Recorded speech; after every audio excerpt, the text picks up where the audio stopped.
साहेब वकील आहे, जरा बायको नाराज झाली उशीर आल्यामुळं. बायकोसाठी जर मला काही सौंदर्य वस्तू दाखवा, ते पण चांगल्या क्वालिटी.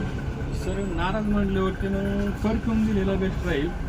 तर आपल्याकडं एकदम बेस्ट क्वालिटीचे हॉटेल परफ्यूम वगैरे आहे, त्याच्यामध्ये टेस्टर वगैरे पण येतात, टेस्टर पण आहेत. येस. आता नाही कट तुम्ही कुठे कुठे प्रकारे हे सबमिट करतात आणि देतात, कुठे प्राइस? आपली चिखलीमध्ये पुण्यात वगैरे आपली ब्रँचेस आहेत, नारायणगाव, त्यानंतर आळेफाटा, त्या चाकण एरियामध्ये सगळीकडे आपल्या इकडे ह्या पट्ट्यामध्ये सगळीकडे आपलं चालतं मटेरियल. आणि एकदम होम सर्व्हिसमध्ये पण चालतं आपल्याकडे. टोटली 10 किलोमीटरपर्यंत आपण शॉपपासून आपण डिलिव्हरी देतो होम सर्व्हिस फ्रीमध्ये. त्यामुळं आपल्याकडे टोटल व्हरायटीज मशिनरीज वगैरे, फेशियल किट वगैरे ह्या गोष्टी सर्व भेटतात. थँक्यू.